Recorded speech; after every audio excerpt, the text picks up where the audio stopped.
Hello, bienvenue dans J'ai peur, donc j'y vais, le podcast qui t'aide à te lancer. Je suis Steph et aujourd'hui je voulais vous parler d'intention, de vivre avec intention. Et alors ce qui m'a inspiré ce podcast, c'est un livre que j'ai lu il n'y a pas très longtemps, qui est L'amour au temps du choléra, du prix Nobel de littérature Garcia Marquez. Et alors bon, hormis le fait que j'ai versé une larme toutes les 3 pages tellement c'était beau, parce que vraiment, bon, alors déjà c'est une histoire d'amour, et en plus c'est magnifiquement bien écrit. J'ai eu la chance de pouvoir le lire en espagnol, et vraiment voilà, il mérite son prix Nobel.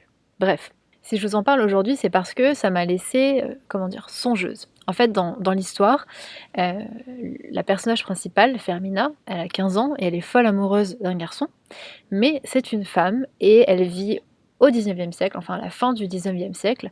Et donc clairement, son père, elle vit juste avec son père a tous les droits de décider pour elle, de décider avec qui elle va se marier, de ce qu'elle va faire, de où elle va.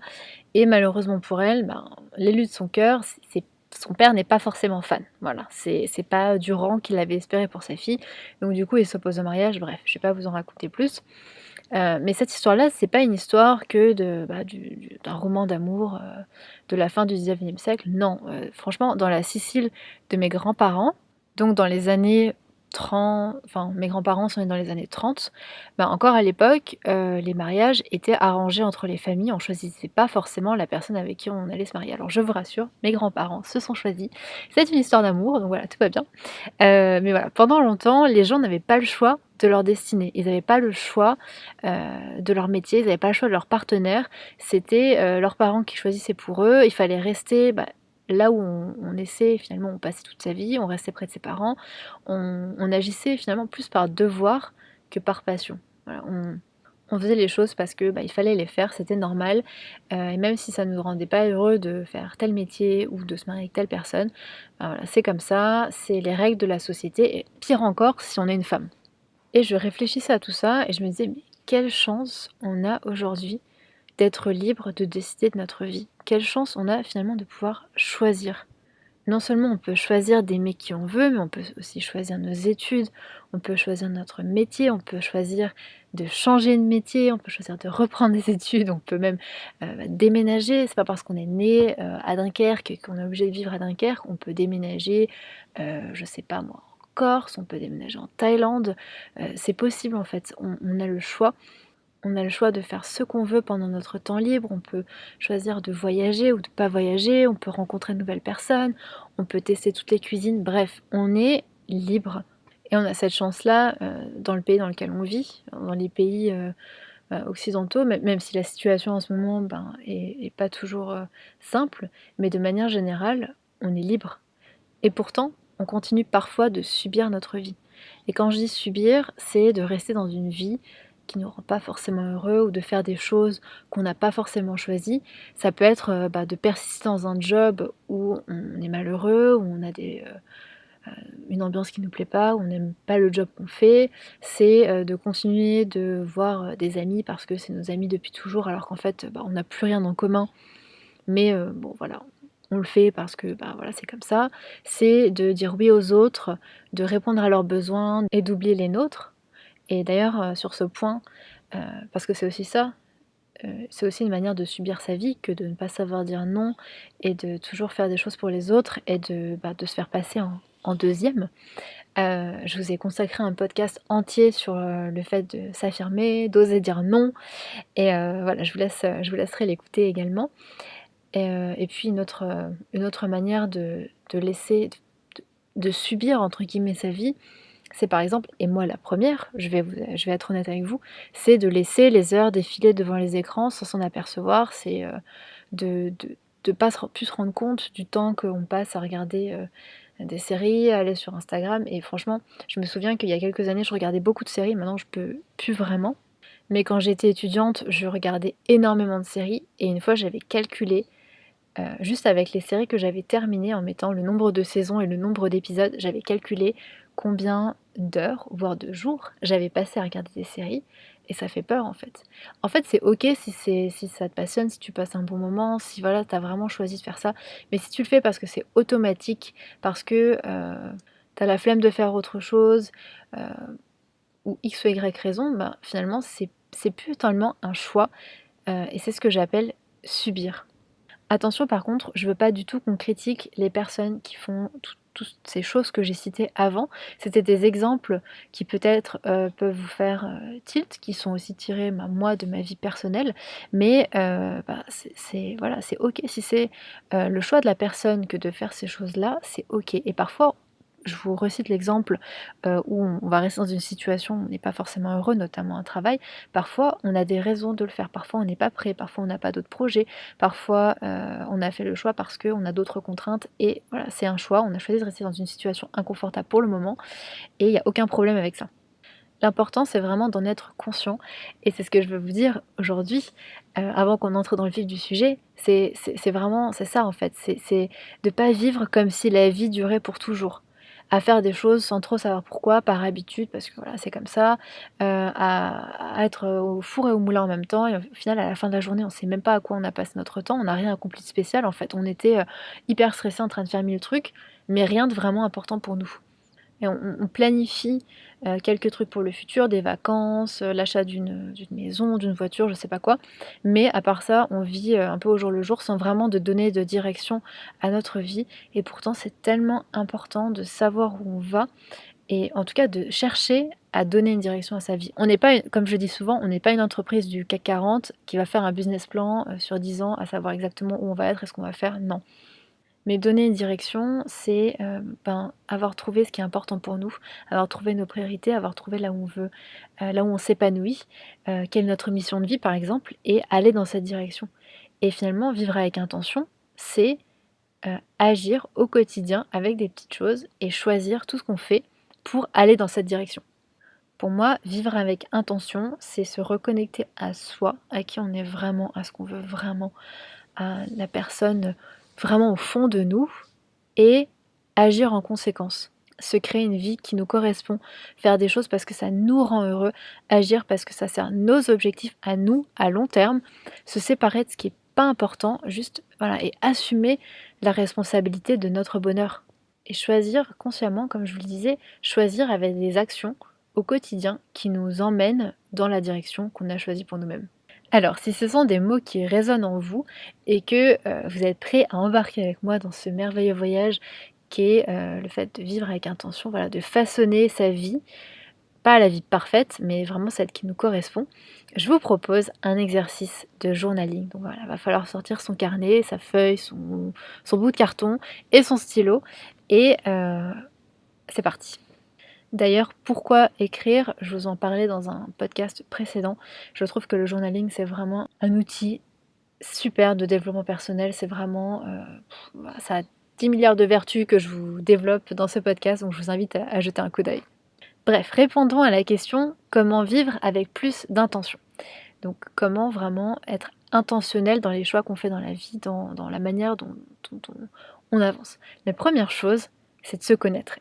C'est de savoir ce qui est important pour soi, c'est de savoir quelles sont nos priorités, nos valeurs personnelles, qu'est-ce qu'on aimerait réaliser. Alors, pour ça, je vous propose de répondre à ces questions que je vais vous citer. Alors, je vous propose de faire pause après et de les noter. La première, c'est: qu'est-ce qui est important pour toi dans la vie? Quelles sont tes priorités finalement? Ensuite, quelles sont tes valeurs personnelles? Donc pour ça, je vous invite à faire l'exercice qui est sur le blog stephlips.com/blog. La troisième question, ce serait: qu'est-ce que tu aimerais réaliser avant la fin de ta vie? Qu'est-ce qui est important? Qu'est-ce que, quand tu auras 80 ans, tu te diras: mais oui, enfin, voilà, c'était le truc que je voulais vraiment faire, je l'ai fait. Ça peut être écrire un livre, faire un voyage, n'importe quoi, créer une association. Qu'est-ce qui te tient à cœur profondément? Et puis question cruciale, c'est pourquoi? Pourquoi est-ce que c'est important pour toi? Parce que, vous le savez, le pourquoi on fait les choses, c'est la base. Voilà, je vous en parle tout le temps, mais savoir pourquoi on fait quelque chose et se rendre compte que c'est quelque chose qui nous rendra profondément heureux, qui nous motive profondément, qui a du sens pour nous, c'est, voilà, c'est le carburant de votre moteur, quoi. Si vous souhaitez aller plus loin dans ce travail d'introspection, j'ai créé pour vous un workbook, donc un cahier d'exercices, pour vous aider à trouver votre mission de vie. Il a pour but de vous aider à explorer vos forces, vos talents, vos valeurs, le message que vous voulez porter au monde et à vous créer une vie alignée avec tout ça. Une vie où vous vous sentez utile, une vie qui a du sens, où vous êtes 100% vous-même et où vous utilisez votre potentiel à 100% pour contribuer au monde et inspirer les gens autour de vous. Vous pouvez télécharger le workbook gratuitement, je vous mettrai le lien dans la description. Je vous propose de passer à le deuxième point que je voulais vous proposer aujourd'hui, qui est de dresser un état des lieux de votre vie en ce moment.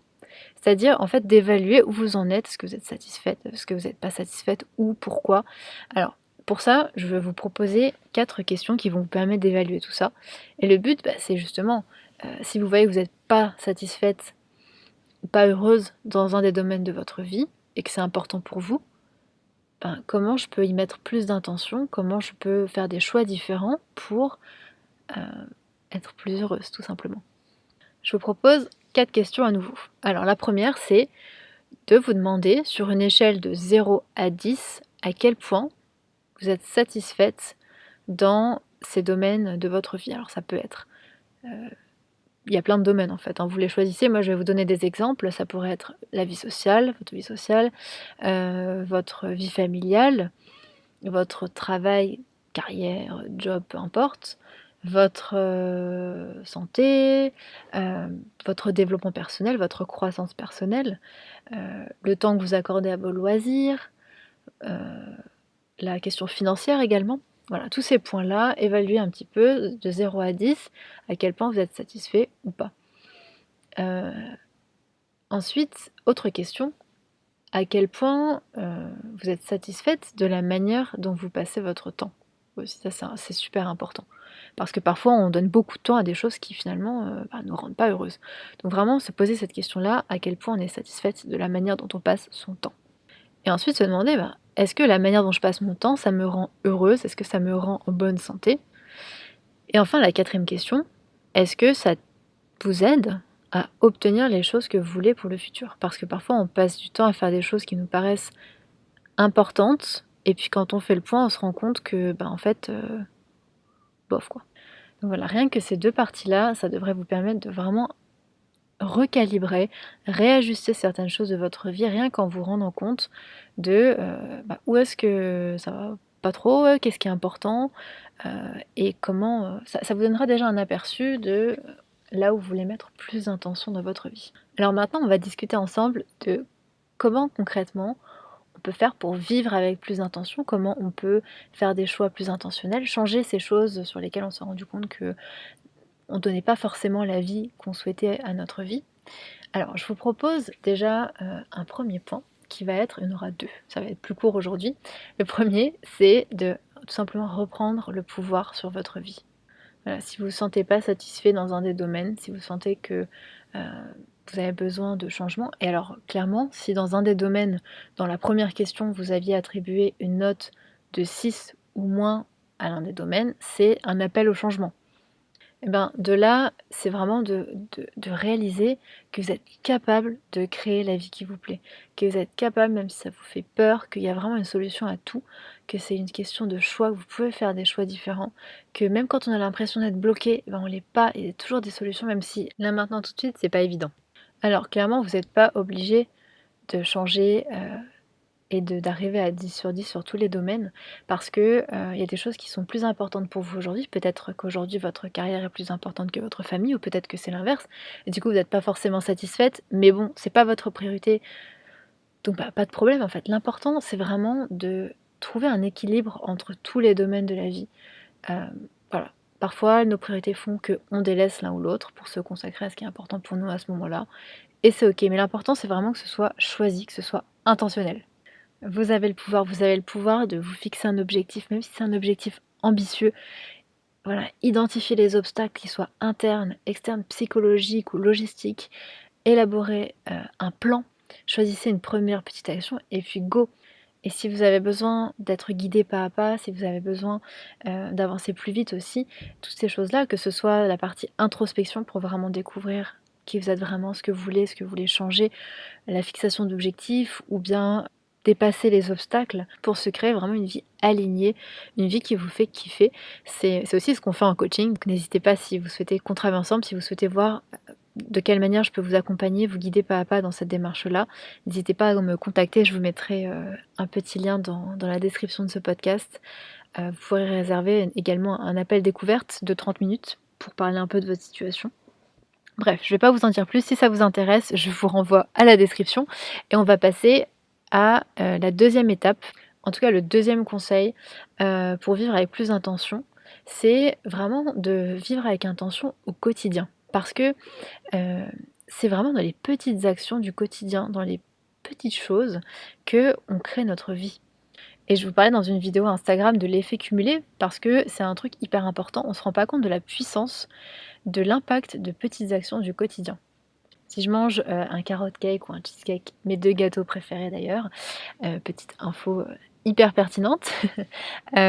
Si je mange tous les jours un cheesecake, ça va avoir un impact énorme sur ma santé. Si j'en mange une fois, pas franchement, mais en fait quand ça se cumule, ça a un impact et de la même manière, se créer des habitudes positives, ça a un impact et vivre avec intention, c'est justement choisir au quotidien toutes les petites actions qu'on fait parce qu'on a conscience qu'elles sont en train, toutes cumulées ensemble, de former, de créer notre futur, de créer la personne qu'on va être, de finalement tracer la direction que notre vie est en train de prendre. Donc autant choisir intentionnellement ce qu'on est en train de faire. Parce qu'on vit au présent. Donc c'est important parfois de réussir à prendre le recul et de regarder notre vie dans sa globalité et de se demander tout ce que je suis en train de faire, où est-ce que ça me mène en fait? Est-ce que ça me mène dans la direction que j'ai envie? Est-ce que ça me permet d'être la personne que j'ai envie d'être ou pas? Et donc pour ça, moi ce qui m'aide beaucoup, c'est, chaque fois que je me lève le matin, je me demande: «Qu'est-ce que je veux pour cette journée? Qu'est-ce qui est important?» Et ça me permet, ça me prend 3 minutes, mais je me dis: «Ah oui, aujourd'hui, j'ai envie», en fait, je pose une intention et ça me permet de rester centrée sur, cette intention-là, sur ce qui est important pour moi. C'est une toute petite action, mais qui a vraiment un impact énorme, sur le reste de notre journée parce qu'on s'est déjà dit dans quel mood, vers où on se dirige en fait. Et de diriger sa journée, ça permet aussi, de diriger sa semaine, son mois, sa vie. Donc voilà, ça va vraiment un effet boule de neige, je sais plus parler, ça y est, on arrive à la fin du podcast. Bref, passons à la suite. Un autre moyen de vivre avec intention au quotidien, c'est de garder vos objectifs ou vos priorités sous les yeux. Alors, moi, ma technique préférée, c'est les post-it. Je, je les mets un peu partout, surtout des endroits où je les vois régulièrement. Ça peut être voilà, près de ma tasse à café, sur mon ordi. Et en général, j'écris pas des romans parce que voilà, faut que ça attire l'œil. J'écris un mot fort qui va me remémorer mon objectif ou mon intention, peu importe. Et chaque fois que je le croise, déjà je le vois, donc ça me permet de me dire: «Ah oui, voilà, c'est ça ma direction, c'est là où je vais». Et puis je me demande à chaque fois, qu'est-ce que je peux faire de plus, ou de moins d'ailleurs, aujourd'hui ou demain pour tendre vers ça? Alors on n'est pas obligé de tout le temps être à fond, hein, clairement c'est pas ce que je dis. Mais voilà, c'est de se demander comment on peut passer à l'action et de passer à l'action quoi. Un autre moyen, je sais que beaucoup, aiment ça aussi, c'est les vision boards, ou d'afficher des citations. Alors, bon voilà, moi je les utilise pas forcément, mais ouais, non, pour moi les mots me touchent plus, mais vous savez que je suis littéraire. Bref, un autre moyen, ça va être, d'en parler autour de vous, d'en parler avec des gens qui partagent les mêmes objectifs que vous ou avec votre entourage, parce que c'est aussi super important parfois quand, on se fixe des objectifs, on se fixe, une direction, une mission de vie, parfois, voilà, il y a les gens autour de nous qui comprennent pas forcément, donc c'est bien de leur expliquer ce qu'on veut accomplir et pourquoi c'est important pour nous. N'oubliez pas que les gens passionnés, c'est les gens vous suivent en fait. Quand vous êtes passionné, les gens vous suivent. Donc voilà, pourquoi c'est important pour vous, c'est important aussi de l'expliquer et il y a vraiment plus de chances pour qu'ils vous soutiennent ensuite. Donc ça, c'est top. Un autre moyen de vivre avec intention au quotidien, c'est de se poser la question régulièrement. Donc c'est-à-dire, au cours de la journée, vous êtes en train de faire un truc un peu machinalement, se demander: «Pourquoi je suis en train de faire ça?» Vraiment de réussir à faire une pause et de se demander: «Pourquoi je suis en train de faire ce que je suis en train de faire? Qu'est-ce que ça m'apporte?» Heu, Est-ce que ça m'aide à construire la vie que j'ai envie de me construire? Est-ce que ça m'aide à être heureuse ou non, en fait? Et c'est bien de se poser la question, mais sans se juger évidemment. Parce que parfois alors typiquement moi c'est une question que j'utilise quand, je me retrouve sans trop m'en rendre compte sur les réseaux sociaux et au lieu de travailler voilà je il y a pas vraiment d'intention en fait, je suis sur les réseaux et c'est tout. et de me demander, mais sans me juger en fait, parce que ça arrive à tout le monde, c'est OK, on n'est pas parfait, voilà. Se demander tout simplement avec bienveillance pourquoi je suis en train de faire ça. Puis bah, je me réponds: «Bah, je sais pas trop en fait». Qu'est-ce que ça m'apporte? Bah, franchement pas grand-chose, même parfois ça me stresse ou ça me fait me sentir pas top. Donc ben, j'arrête en fait. Je choisis intentionnellement de faire autre chose parce que ça ne m'apporte ça me rend pas, heureux, ça m'aide pas à aller là où j'ai envie d'aller, donc je fais autre chose. Et si parfois, bah, j'ai juste envie de faire ça, bah, je le fais en fait. Mais c'est vraiment de choisir. Et allez, une petite dernière pour la route, pour vivre avec intention, c'est, alors je sais pas si vous en avez déjà entendu parler ou pas, je sais que certains appellent ça des segments d'intention. En fait, c'est l'idée de, chaque, moment de la journée peut être séparé et être un segment. Donc voilà, quand je suis au travail, c'est un segment, quand je prends ma pause déjeuner avec mes collègues, c'est un autre segment, quand je rentre à la maison, c'est un autre segment. Et donc parfois, on va transporter un une humeur, on va transporter, des émotions de l'un à l'autre, alors qu'en fait, c'est pas exactement l'intention qu'on avait. Exemple classique, c'est d'avoir une journée au travail, difficile et de rentrer d'embarquer tout ça à la maison et d'avoir zéro patience et de pas être de bonne humeur et cetera. Donc de séparer ça et de vraiment se dire: «Bah, là, je suis en train d'entamer un autre segment, c'est une nouvelle activité» et se demander: «Bah, dans quel état d'esprit je veux être?» Donc ça, c'est top, c'est vraiment de faire pause, de pas sauter d'une activité à l'autre, c'est vraiment de faire pause et de se demander: OK, là, dans quel état d'esprit je veux être? Quel est mon objectif? Par exemple, si je rentre à la maison après cette fameuse journée de travail, bah, mon objectif, c'est peut-être, bah, d'être détendue justement, de passer un bon moment, de laisser ça derrière moi et de passer une bonne soirée. Donc c'est bien de, bah, d'en prendre conscience, de vraiment faire cette pause mentale et de placer cette intention. Voilà, c'était ce dernier conseil pour ce podcast sur l'intention, pour vivre avec intention qui, je pense, est, extrêmement important parce que vous êtes les maîtres de votre vie. Vous avez le pouvoir sur votre vie, vous pouvez décider de votre vie et ne laissez pas cette chance filer. Vous pouvez vous créer la vie de vos rêves et ça commence par réaliser que vous pouvez vous créer la vie que vous souhaitez et aussi bien vous connaître, bien savoir ce que vous voulez, ce qui résonne en vous et pas, pour la société, pas pour les autres, de pas vivre pour les autres, de voilà, vivre avec intention, choisir de quoi va être fait votre quotidien et pas de regrets. Si ça vous parle et que vous avez besoin de changement, n'hésitez pas à me contacter via le lien que je mettrai dans la description et je vous dis à bientôt. Ciao!